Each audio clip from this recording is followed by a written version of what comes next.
Warahmatullahi wabarakatuh. Perkenalkan saya Febiantini Soleha dari kelas M231 dengan NIM 2304075010005. So here I will summarize the three materials that have been explained previously. Pertama yaitu karakteristik of young learner. Young learner adalah anak-anak yang sedang dalam tahap awal pembelajaran, yang usianya 6 hingga 12 tahun, yang belajar bahasa kedua atau bahasa asing, seperti bahasa Inggris. Berdasarkan pembagian usia, ada dua kelompok, yaitu yang pertama kelompok muda dari usia 6 sampai 8 tahun, yang kemudian yang kedua itu kelompok tua, yaitu usia 9 sampai 12 tahun. Pun karakteristik anak menurut Jean Piaget adalah yang pertama, anak selalu menunjukkan rasa antusias.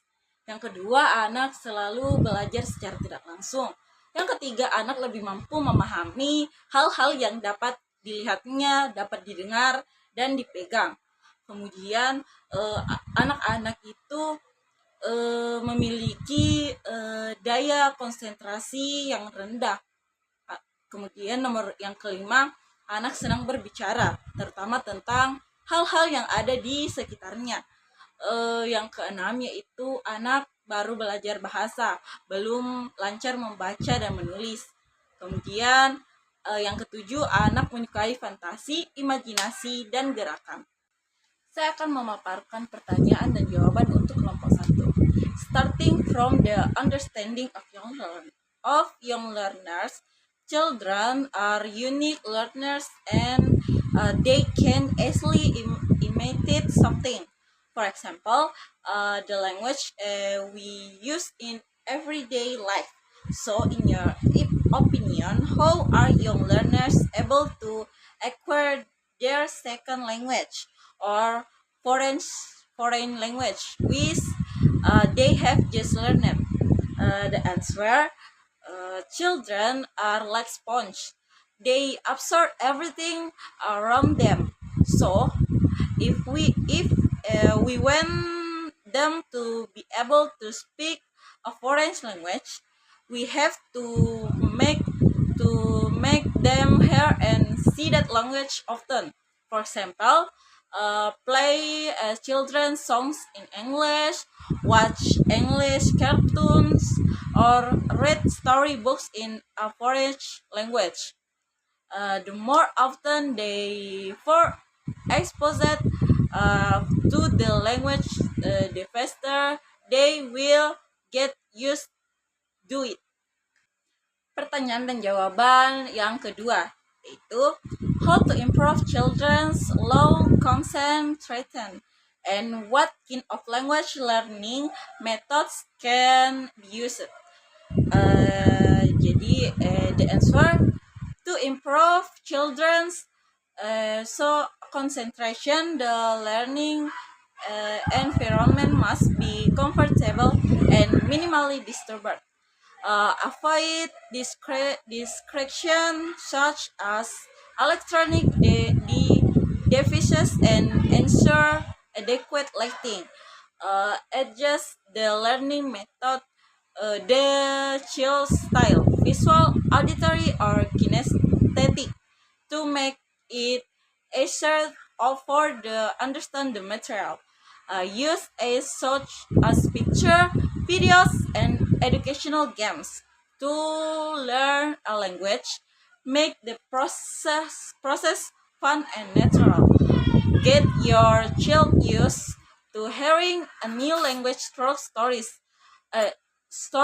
songs, or everyday understandings. Use films, picture cards, and role-playing games to speed up on understanding and memorization.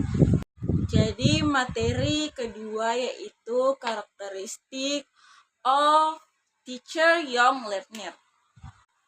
Jadi guru adalah orang yang menyampaikan program pendidikan, menilai partisipasi siswa, dan memberikan kepemimpinan yang konsisten dan substansial terhadap program pendidikan untuk membantu siswa siswa memperoleh pengetahuan, kompetensi dan sebagainya. Jadi, adapun karakteristik of teacher young learner adalah yang pertama itu pengetahuan dan keterampilan.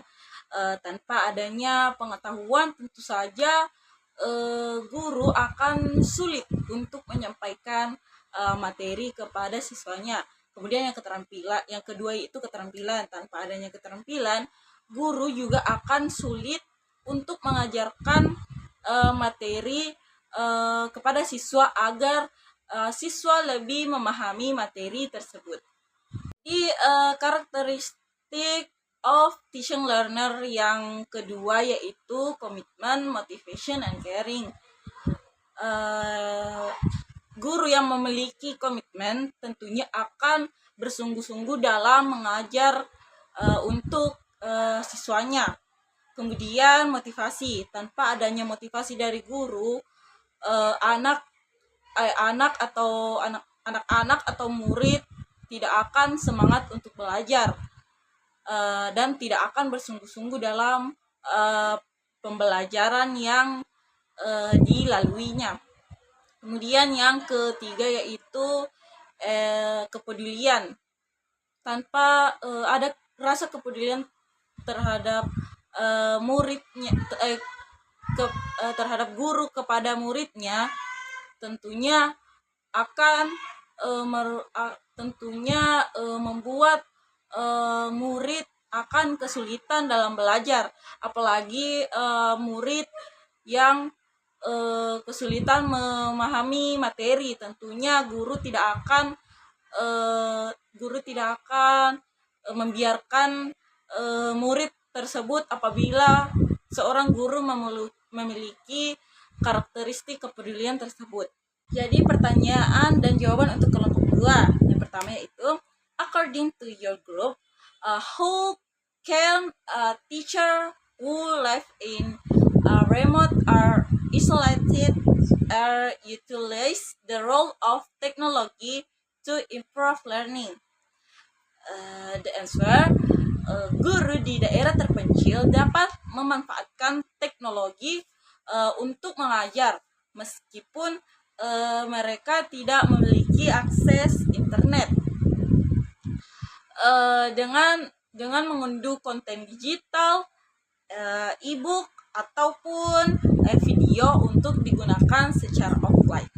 Selain itu, aplikasi pendidikan seperti Ruang Guru atau Khan Academy offline dapat membantu untuk menampilkan materi dengan lebih menarik. Guru dapat menggunakan proyektor atau speaker jika tersedia.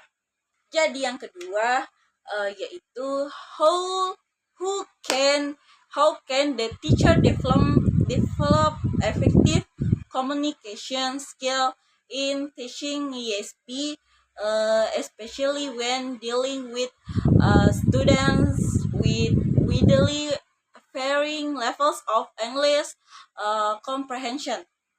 The answer, teaching English for a specific purpose atau ESP to students with varying levels of English comprehension requires clear and effective communication.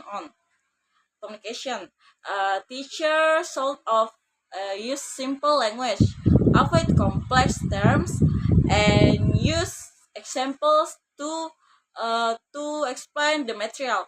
In addition, visual media such as picture, diagrams, and videos can help students understand the material without relying on text. Jadi, materi yang ketiga yaitu the role of young learners dalam pembelajaran English for Specific Purpose atau ESP. Anak-anak memiliki peranan yang cukup khas apabila dibandingkan dengan orang dewasa karena tentunya karakteristik serta kebutuhan belajar mereka yang berbeda. Adapun beberapa peran yang mereka miliki dalam ESP, yaitu yang pertama, as an addictive language recipient. Yang kedua, as a dynamic and curious learner. Yang ketiga, as a learning partner. Yang keempat, as a realistic language user. Yang kelima, as a learner who requires a relevant approach. Nah, oleh karena itu, dalam ISP, anak-anak bukan hanya sekedar peserta yang pasif, melainkan juga individu yang menjelajahi bahasa melalui pengalaman yang nyata dan menyenangkan. Kemudian, tahap-tahap perkembangan yang learner oleh Piaget. Perkembangan anak melewati tahapan-tahapan tertentu. Yang pertama, tahap sensori motor, yaitu 0-2 tahun. Yang kedua, tahap praoperasional, yaitu 2-7 tahun. Yang ketiga, tahap operasional konkret, yaitu 7-11 tahun. Dan tahap operasional formal, yaitu 1-15 tahun.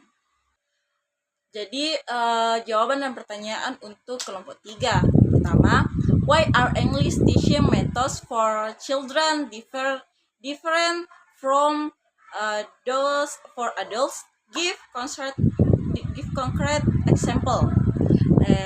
Answer, because children's way of learning English is different from the of adults.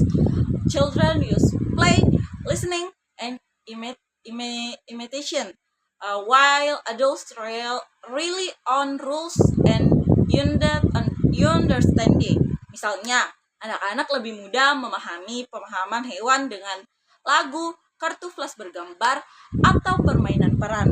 Sementara itu, orang dewasa lebih cocok dengan latihan menulis, diskusi, dan daftar keterampilan. Selain itu, karena anak-anak cepat bosan, pembelajaran haruslah diselingi dengan aktivitas fisik seperti bermain atau bernyanyi. Jadi pertanyaan yang kedua yaitu, in the context of English learning, can all children become dynamic and curious learners? Then what if there are children who are least motivated? The answer, meskipun setiap anak memiliki potensi untuk menjadi pembelajar yang aktif dan penuh semangat, motivasi dan metode pembelajaran mereka dapat berbeda-beda. Ada anak-anak yang secara alami menyukai bahasa Inggris, tetapi yang lain mungkin merasa sulit atau tidak tertarik. Pendekatan yang lebih individual dan kreatif diperlukan untuk anak yang tidak termotivasi. Misalnya dengan menggunakan permainan, lagu, atau cerita yang menarik untuk menghubungkan pembelajaran dengan minat mereka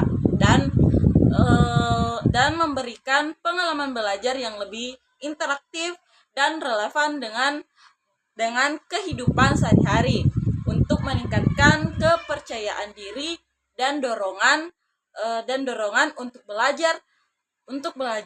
Sangat penting untuk memberikan dukungan emosional dan penghargaan atas upaya mereka.